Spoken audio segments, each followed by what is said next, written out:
नमस्कार दोस्तों। आज हम देखेंगे रीजनिंग के इंपॉर्टेंट प्रश्न जो परीक्षाओं में पूछे गए थे। ये प्रश्न एसएससी सीजीएल 2014 में पूछा गया था। तो देखते हैं इसका सॉल्यूशन क्या है। प्रश्न पूछा गया, यदि ASHA का मतलब 29 है तो विनय भूषण का मतलब क्या होगा। आशा का मतलब 29 है तो विनय भूषण का मतलब पूछा है। अब देखिएगा ध्यान से, आपसे ASH और ए, इसका मतलब कितना दिया गया है 29। और हमको एक बात मालूम है कि अगर मैं इन अल्फाबेट को नंबरिंग करूंगा तो ए मेरा 1 नंबर पे आता है, एस मेरा 19 नंबर पे आता है, एच 8 नंबर पे आता है, ए 1 नंबर पे आता है। सभी को जोड़ेंगे तो 19 में 1 जोड़ेंगे 20, 20 में 8 जोड़ेंगे 28, 28 में 1 जोड़ेंगे तो कितना हो जाएगा 29 हो जाएगा। बिल्कुल इसी तरीके से अब आप विनय भूषण का कोड पता लगा सकते हैं। विनय VINAY, बाद में भूषण BHUSHAN।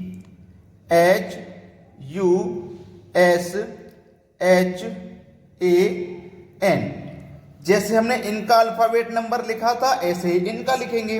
V कितने नंबर पे आता है 22 पे, I आता है 9 पे, N आता है 14 पे, A आता है 1 पे और Y आता है 25 पे, B आता है 2 पे, H आएगा 8 पे, U आएगा 21 पे, S आएगा 19 पे, H आएगा 8 पे, A आएगा 1 पे और N आएगा 14 पे। ठीक है, अब सबको जोड़ लेंगे, सबको क्या कर लेंगे प्लस। तो देखो सबको प्लस करेंगे कितना हो जाएगा 22, 22 में जोड़ो 9, 31, 31 में जोड़ो 14, 45, 45 में जोड़ेंगे 25, 45 में जोड़ेंगे 25 तो 70, 70 में जोड़ेंगे 1 तो 71। ठीक है, कितना हो जाएगा 71। इस साइड के यानी कि विनय का कोड आ गया आपका 71। अब इनका जोड़ लो, फिर इनका सबका जोड़ लेंगे एक साथ। 14 और 1 15, 15 में जोड़ेंगे 8 तो 23, 23 में जोड़ेंगे 19 तो 23 में जोड़ेंगे 19 तो ये हो जाएगा 33, 43 यानी कि 42, 42 में जोड़ेंगे 21, 42 में जोड़ेंगे 21 तो पहले जोड़ो 42 में 20 तो 52, 62, एक जोड़ो 63। अब 63 में जोड़ो 8 तो 71 और 8 71 में जोड़ो 1 तो हो जाएगा 73। कितना हो गया 73। 71 और 73 दोनों को जोड़ो, 1 और 3 4, 7 और 7 14, कितना हो जाएगा 144। ये आपके सवाल का बिल्कुल सही जवाब हो जाएगा सी ऑप्शन। क्लियर है ना सभी को कैसे करना है, एक एक स्टेप अच्छे से सीखेंगे। अब देखते हैं अगला सवाल। अगला सवाल है, यदि PALE का कोड हमारा इतना है और अर्थ का कोड इतना है, उसी भाषा में इसको कैसे लिखा जाएगा। इसका कोड इतना है, देखो PALE,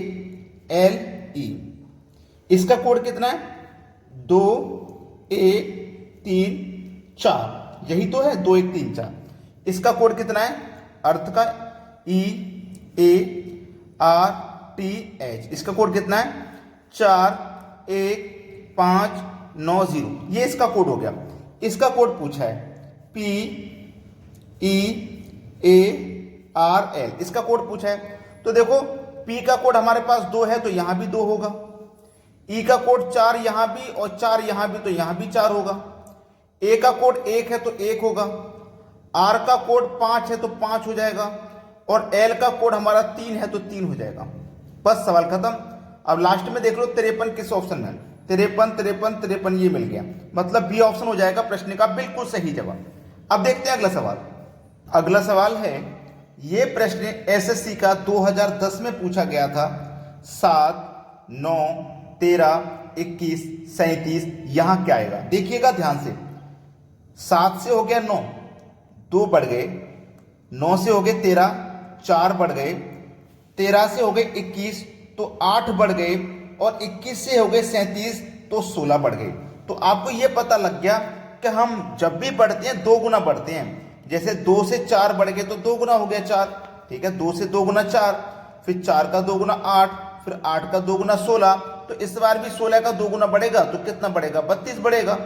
तो 32 जोड़ दो 37 में आंसर मिल जाएगा। 7 में जोड़ो 2 तो 9 हो गया, और 3 में जोड़ो 3 तो 6 हो गया, मतलब 69 हो जाएगा। सही जवाब सी ऑप्शन। अब देखते हैं अगला प्रश्न।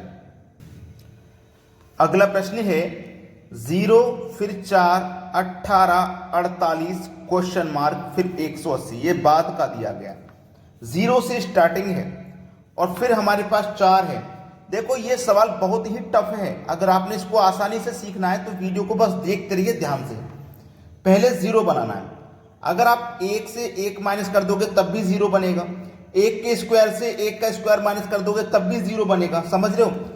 अगर आप 1 के क्यूब से माइनस कर दोगे 1 का स्क्वायर तब भी 0 बनेगा, तब भी 0 बनेगा। कैसे? 1 का क्यूब 1, 1 का स्क्वायर 1 माइनस कर देंगे तो 0 ही तो बनेगा।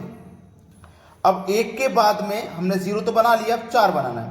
1 के बाद में मैं 2 लेके आऊंगा, 2 की पावर 3 करूं, पहली संख्या की पावर 3 है, दूसरी संख्या की पावर 2 है तो 2 की पावर 2 कर दूंगा। दोनों जगह सेम संख्या है, यहां भी दोनों जगह सेम। 2 का क्यूब 8 माइनस 2 का स्क्वायर 4, 8 में से 4 गया 4 बन गया। देखो अब बनाना है 18, 1 का क्यूब 2 का क्यूब, अब करो 3 का क्यूब और 3 का ही स्क्वायर। 3 का क्यूब 27, 3 का स्क्वायर 9, 27 में से 9 जाएगा 18 बन जाएगा। 3 के बाद ले लो संख्या 4, 4 का क्यूब और 4 का ही स्क्वायर, 4 का क्यूब 64, 4 का स्क्वायर 16, कितना आ जाएगा 48। 4 के बाद ले लो 5 का क्यूब और 5 का स्क्वायर, 5 का क्यूब होता है 125 और 5 का स्क्वायर होता है 25, 125 में से 25 जाएगा, कितना आएगा 100। मतलब यहां जो संख्या आएगी 100 हो जाएगी। डी ऑप्शन बिल्कुल सही जवाब है। अब देखते हैं अगला प्रश्न। अगला प्रश्न है 1 5 13 29 61 125 क्वेश्चन मार्क। MPPSC 2016 में पूछा गया प्रश्न। देखो ध्यान से क्या हो रहा है प्रश्न में। 1 से हो गया 5, 4 बढ़ गया, 5 से हो गया 13 तो 8 बढ़ गया, 13 से हो गया 29, 16 बढ़ गया, फिर 61 हो गया मतलब 32 बढ़ गया, फिर 125 हो गया मतलब 64 बढ़ गया। हर बार 2 गुना बढ़ रहा है। 4 का 2 गुना 8, 8 का 2 गुना 16, 16 का 2 गुना 32, 32 का 2 गुना 64। अब 64 का हम 2 गुना बढ़ा देंगे, 64 का 2 गुना होता है 128, तो 128 बढ़ा देंगे तो 125 में 128 जोड़ दो, ठीक है। 125 में 128 को जोड़ दो, 125 और 125 250, 250 में 3 जोड़ दो तो 253 हो जाएगा। 253 दिया है डी ऑप्शन में, यह सवाल का बिल्कुल सही जवाब है। अब देखते हैं अगला प्रश्न। अगला प्रश्न है, यह प्रश्न IB 2016, IB का मतलब है इंटेलिजेंट ब्यूरो के क्वेश्चन पूछा गया है। इंटेलिजेंट ब्यूरो के एग्जाम में 80 10 70 15 60 क्वेश्चन मार्क। तो ऐसा क्वेश्चन दे, देखो 80 से पहले 10 हो गया मतलब घट गया, फिर बढ़ गया, फिर कम हो गया, फिर बढ़ गया। ऐसा सवाल कभी रहे कि कभी घट रहा है कभी बढ़ रहा है, तो एक संख्या को छोड़ के रिलेशन बनाते हैं। तो मैं 80 के बाद एक संख्या को छोड़ूंगा 70 पे आ जाऊंगा, तो 80 से 70 हुआ तो 80 में से 10 माइनस किया तभी तो 70 हुआ। फिर एक संख्या को छोड़ के आगे बढ़ जाऊं तो मैं 70 से 60 पे पहुंचूंगा तो 10 माइनस हो जाएगा, ठीक है। अब यहाँ के जो छोटी हुई संख्या उनमें रिलेशन बना लूं। 10 से देखो 15 हुआ है, 5 बढ़ गया, फिर 15 से ये क्वेश्चन संख्या भी मालूम पड़ जाएगी। जैसे यहाँ -10 हुआ, यहाँ -10 हुआ तो एक संख्या को छोड़ के आगे रिलेशन बनाएंगे तो -10 हो जाएगा, मतलब यहाँ 50 आ जाएगा। अब यह 10 में 5 जोड़ा 15 और 15 में 5 जोड़ दो तो 20 आ जाएगा, और 20 आपके पहले ही ऑप्शन में, ये सवाल का बिल्कुल सही जवाब है। अब देखेंगे अगला प्रश्न।